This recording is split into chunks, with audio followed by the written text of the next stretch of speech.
It's so exciting to know you're only at the start of something.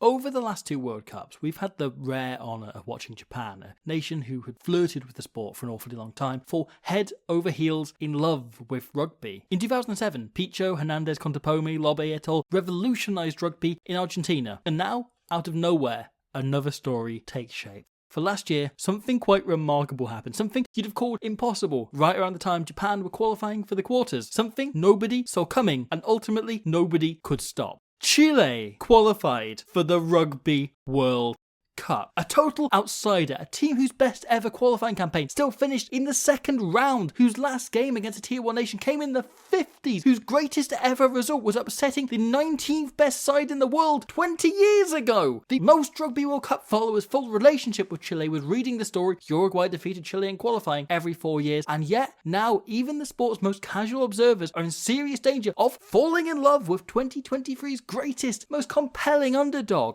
But also most exciting, promising and characterful newcomer the Rugby World Cup has seen in decades. Watching this Chile team closely this World Cup cycle has made me obsessed with them. And it's my mission, my calling, my purpose for being over the next 20 odd minutes to make you feel exactly the same, and you will thank me for it. Because whilst Chile's rise might be recent and unprecedented, their heritage in this sport is as rich and bountiful as any. Rugby first arrived in South America in 1873 when British travellers to Argentina began to organise matches amongst themselves, and it wasn't long before the locals took up the sport themselves, the continent's first rugby clubs starting to pop up. However, whilst those same British tourists did take it across the borders to Brazil and Uruguay, something rather different was happening on the other coast towards Chile. Chile gained independence in 1818, the result of a war with Peru that decimated the nation's economy, resources, countryside and trade links. In order to finance the war effort, Chile had taken out a £1 million loan from the British, which pre-inflation was even more than it is now, which would go on to be a cripple on the Chilean economy for decades, but did serve as a strong starting point for economic relations with Great Britain. As such, with this relationship building, hundreds of British workers would travel every year to the newly independent Chile in the 1820s, 30s and 40s to help establish railways, construct buildings and install public utilities such as electric lighting. As the nitrate trade grew and fountains of gold began to be discovered underground, Britain lent harder into that trade with Chile than ever, and the subcontinent's fresh coast became a pretty reliable source of work for British tradesfolk. And so, when Chile won the city of Iquique and its local salt mines back off Peru, miners were required. And so overcame significant numbers from the north of England and Wales, two areas where rugby had become everything. And so, in 1894, just 1 year before their teammates back home would split off and create the Rugby Football League, a group of working-class Northerners and Welshmen played the first recorded game of rugby in Chile. However, in time-honoured tradition, it wasn't long before the upper-class Brits took over as they trickled in from Argentina. The posh boys set up the first club, introduced it to the fee-paying schools they were sending their children to, and gave the sport a proper foothold in capital city Santiago and nearby Valparaiso, cities the game would become virtually confined to once the miners went home. Throughout most of the 20th century, rugby went on to become seen as a sport exclusively for the elite in Chile. No state schools offered it, not a single one. And in fact, there was only one club in the country outside of those two cities, where the majority of the wealthy would live at the time. It was a kind of exclusionary club that only the British can create. Before long, a national team was established and served almost exclusively as a warm-up game for sides touring Argentina. Chile facing batterings from the likes of France, Italy, Ireland, South Africa and more besides who were en route to go and play the Pumas over the 40s, 50s and early 60s. And whilst results did start to improve once we hit the 60s, the sport remained an exclusionary minority pastime for the well-off. That was, at least, until the arrival of one very important Frenchman.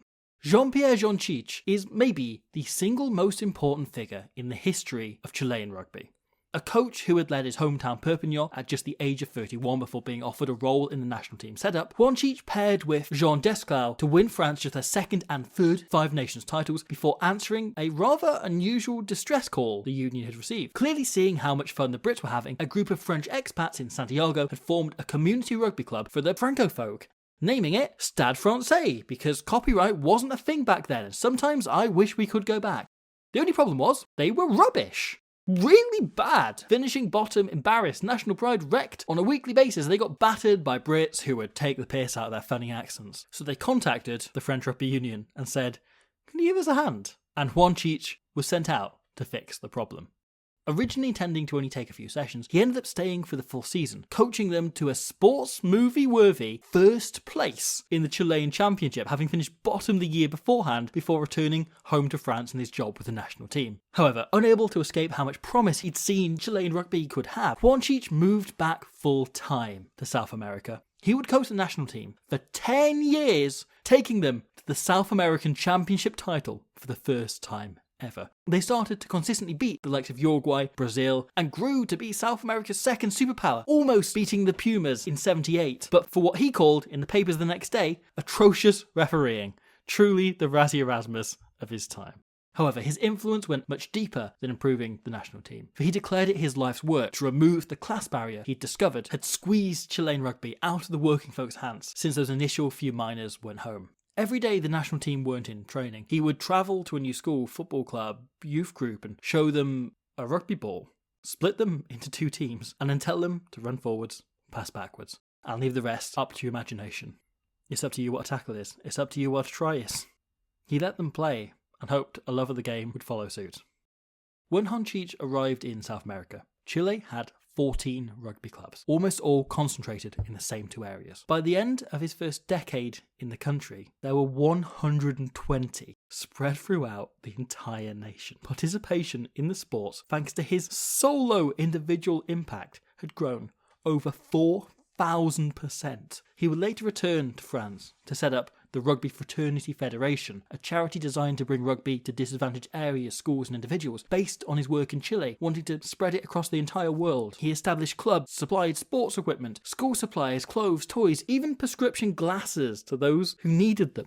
And the entire way, he remained in regular contact with Chile. Indeed, it was through his contacts that Chile were made full members of the IRB in 1991, allowing them to compete in Rugby World Cup qualifying for the first time in 1993. And whilst, sure enough, they were beaten by Uruguay in the process, the mere act of getting there took a hell of a fight from a truly remarkable man. Juanchich passed away after a lengthy battle from cancer in 2018, just 4 years before the world saw exactly the potential he noticed half a century ago. Juanchich does play one last role in Chile's growth. For in 2016, he was invited back to the continent by President Michel Bachelet to help promote a new government backing for the sport of rugby. Rugby was to be added to the curriculum in schools across the country, supported wider, and national teams to be given greater funding, all because kids Juanchich had introduced to rugby in the 80s found themselves in positions of government, and they now want to work with his organisation he set up in France. Off the back of this, the union arranged a historic, heavily marketed fixture against the Maori All Blacks. Chile lost 73-0, but the crowd was enormous, a national record for a rugby match by such a margin. And seeing people engage in rugby, chase rugby, want to watch rugby, allowed the union to dream. Rugby might just be about to have a moment in Chile. And in order to help them carry those dreams over into their waking days, that union brought in, arguably the second most important outsider in their national rugby history, coach Pablo Lemoine. A former prop who played over 200 top-flight games for Bristol, Agen, and the less legally dubious Stade Francais, Lemoine was part of a golden generation of Uruguayan talent who got Argentina's other neighbour into the World Cup for the first time in 1999 and then repeated the trick in 2003. However, it was after retirement that he really made his mark on the sport, and indeed his nation. Named head coach of the Uruguayan national team in 2012, Lemoine was instrumental in establishing South America's first high-performance programme outside of Argentina. Uruguay's programme was top-notch, the most advanced in any Tier 2 nation at the time, built on lessons learned from his time in France, where he'd become a guy that asked real questions and tried to get in on every part of the organisation. After missing out on 2007 and 2011, Uruguay upset incumbents of the last slot, Russia, to qualify for 2015. And whilst Lemoine departed after that competition, the systems he set in place built Uruguay into what they are today. World Cup regulars who pulled off one of the game's greatest upsets ever last time out, and we're only just seeing the true fruits of his labour right now. The academy pathways he put in place, leading to a glorious under-20s team who defeated Scotland just a few weeks ago. And so, in 2018, after a brief spell trying to do the same with Germany before a mad funding crisis I don't have time to get into, but he was starting to do a really good job, then it fell apart for other reasons, Lemoine was appointed head coach of the Chilean national team. And with an increased government funding behind him, he went about setting up South America's second high-performance programme outside of Argentina. The results didn't come immediately after he took the job. Chile lost 71-8 to the USA and 56-0 to Canada in his first major campaign in charge. But whilst those nations prepared for a World Cup coming that autumn, Lemoyne started to plot 4 years in advance. Where previous regimes had thrown resources solely at qualifying, Lemoyne stressed the World Cup would be a consequence of other work. His way would require focus, effort and belief. Chile played just 1 game in 17 months after that initial ANC, but that didn't mean they weren't focused. A core of freshly professional players, all almost exclusively contract the newly formed club Selknam, based out of Santiago and fully professional, worked hard, ready for the moment they would play again in the red of their national team. And the moment they emerged, the results of the Lemoyne way showed. Chile beat Brazil 26-13 after losing by 5 the last time they played. Chile came within 1 point of beating Argentina A after losing by 75 the last time they played. And Chile beat Uruguay after losing to them by 55 just 18 months earlier. A Uruguay team who were playing just their second game since returning from the World Cup as glorious champions of the world. That match was enormous, a sea change, a landmark. Uruguay were missing their French-based players, but that didn't matter much. Chile had achieved the impossible. Their way was going to work. The turnaround had been absolutely enormous. Lemoyne has always been a big believer in rugby as a fundamentally emotional game. The confidence of one freak win was all he needed to kickstart a revolution. That team was primarily composed of a younger generation, a 21-year-old core who hadn't spent their entire lives being battered by all-comers from Brazil to Peru, who had no reason to believe the treats Pablo promised them for their hard work wouldn't come true, and most of all, had a phenomenal degree of talent. The current Chile team is almost inarguably the best they've ever produced, and has players to watch right across the park. And man, where to begin? This is my favourite subject. The brothers Garafulic are special players. Centre Matthias and winger Nikola are each capable of playing each other's position, but attack the game with such similar mindsets, quick, physical and deceptively strong. Nikola is a superb finisher, and Matthias, one of those players who just never accepts a tackle, fighting for inches others wouldn't even contemplate, and both have an uncanny ability to beat a man. Fullback Santiago Villafela is one of the players I'm most excited about seeing at this World Cup. Solid as a rock at the back and a 90% goal kicker, Villafela has a deceptive turn of pace, ability to finish, and unquestionable ability to thrill a crowd through faultless, nerveless kicking. Think a young Lee Halfpenny if he spoke Spanish, or Hugo Keenan if he'd grown up next door to Neil Jenkins, and you're halfway there. Captain Martin Segren sometimes flies a bit under the radar, but he's such a baller. Nobody on any pitch he's on will ever outwork him, a champion figure you want to follow. Tighthead Matthias Deitas packs elite try-scoring ability and phenomenal scrummaging into a package the size of Texas, and I'm a big fan of their other brothers, the Saavedras. Despite being twins, the pair are far from identical. Domingo, a superb physical defensive centre, absolutely key to the team's organisation, and he loves a huge hit, whilst brother Clement is an enormous second row who loves a cheeky grubber on the occasion. You know, it doesn't matter, kick him. And look, I don't want this to sound like nepotism since he watches the channel, but Raimundo Martinez is a hell of a player. Powerful, tenacious, and able to score tries like this from what look like they're going to be just straight up carries. Most players would just make 5 metres here. No, Raimundo scores a try. I've rarely rooted for anybody to have a good World Cup more than I am Raimundo. And based on his form from this last year for Selknam and for his national team, that almost won't be in doubt. But of course, we do need to talk about the halfbacks. Scrum half Marcelo Torrealba is a vastly underrated player who would make a hell of a bargain for virtually any club in Europe who's looking for a good scrum half. Box kicks incredibly well, manages a game expertly, tactically sublime, and loves a little snipe, including for this try, because the real superstar of this squad is fly half Rodrigo Fernandez. One of the most exciting talents in world rugby. Few players out there have a better eye for a gap than Fernandez, yet it's what he does once he breaks those tackles that's really impressive. Fernandez has the whole lot: pace, pass, vision. There's a fair chance a few teams play changed 15s against Chile in this World Cup, and if they start to similarly switch off on the kick chase, there's a really legitimate and consistent danger when Fernandez is in town. The way I see it, there are two kinds of people watching this Rugby World Cup: Rodrigo Fernandez stands and people who are about to become Rodrigo Fernandez stands. Because his fan club only exploded in size after he was such a key part of the unbelievable full team effort that Lemoine delivered in 2021 as qualifying began. After beating Brazil, a try by Fernandez helped Chile to a crucial losing bonus point against Uruguay that guaranteed them a two-legged game against Canada, an eliminator to decide who remained in Rugby World Cup contention. The winner played the USA for a place in the competition, and the other side went to exactly the place Chile have always gone in Rugby World Cup qualifiers. The last time they played, Canada had won 56-0, but this time was different. The Chilean defence was solid. An unbelievable performance by Clement Saavedra had them ahead when the clock went red. It was only a last-minute penalty by Robbie Owen that stole the first leg, but it meant also that going into that second leg, Chile only needed to overcome a 1-point deficit. And instead of overcoming a 1-point deficit, they did something truly inspired. Having played tight in game 1, Chile went wide to wide, expansive to expansive, jouet to jouet in test 2. And it worked. Their inspired new style of play ripped Canada open. Man of the match performance from Fernandez, capping off a spectacular solo try that put him on the world rugby map. Chile had pulled off their biggest ever result, and they didn't need to wait long to back it up, beating Russia twice away from home. Prior to 2021, Chile's greatest ever scalp was beating an early Georgia team not long after that nation declared independence, but they now had 3 to choose from, and the best was yet to come. In 2019, the USA had beaten Chile 71-8, and so, when the Star-Spangled Lot arrived on this quagmire in Santiago and got out to a commanding lead, you feared the worst. But Lemoine's team never knew when to give in. The World Try of the Year from Rodrigo Fernandez started the comeback that was capped off by Villafela scoring on the 80, once again bringing the points difference down to just 1.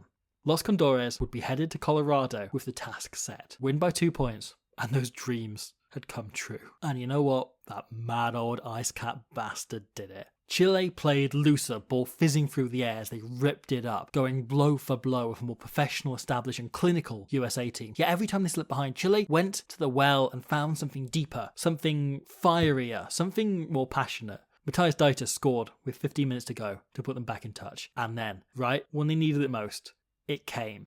An enormous scrum. Disrupting, explosive, incredible. The penalties given.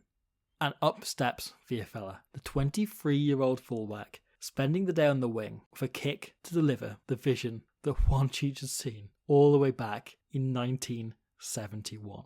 To reward the work Pablo Lemoine put in. To honour the miners, the aristocrats, the government officials, and most of all, the dreamers who brought the game to his shores, who led them to this moment. And with the weight of his nation's history on his shoulders and the kick on the ankle, the remarkable Villafela nailed it. Verticales, el cañonazo contra los verticales, y es efectivo, el kick de Videla. When you've waited 100 years for a moment like this, holding out the final 4 minutes is easy, because before they knew it, Chile were headed for the Rugby World Cup. It's hard not to fall in love with this Chile team. They're everything you could ever want from a rugby team, and Chile is everything you could want from a developing rugby nation. And with a side so young, you can't help but feel this must be the start. Where Russia, the last brand new team to qualify for a World Cup for the first time, had an ageing squad who spent their careers building towards one day reaching the potential of qualifying for a World Cup, only 3 members of Chile's likely starting 15 will be north of 30 by the next World Cup in 2027. The last few years under Lemoine have shown an exponential improvement year on year. They just keep getting better and better, whilst the sport's popularity has exploded once again across the entire nation. Lemoine is realistic about the challenge the World Cup presents, comparing qualifying to winning a streetcar race only to be dropped into the F1 World Championships. England and Japan will likely be bridges too far, but the clash against neighbours Argentina is one of the games I'm most excited about this World Cup, and up there with the opening match is one of the ones I'm most excited to attend. And Samoa is a game where they can realistically pose a bit of a challenge. They were beaten by Tonga last autumn, but the rate at which they're improving every year, and with one bonus secret weapon in the form of conditioning coach Craig White, a World Rugby consultant who was dropped into Georgia in 2015, who went on to create their biggest ever result and a massive upset, and into Uruguay in 2019, who went on to create their biggest ever result and a massive upset, and with the Islanders potentially keeping one eye on their game against Argentina just 5 days later, which will be more decisive for them qualifying. There's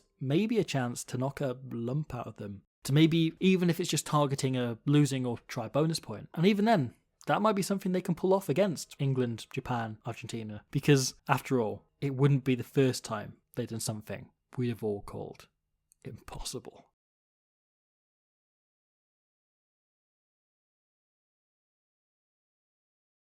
Thank you for watching that. I hope you enjoyed it. I'm coming to you from the fan zone in Paris, which is still being built right next to me.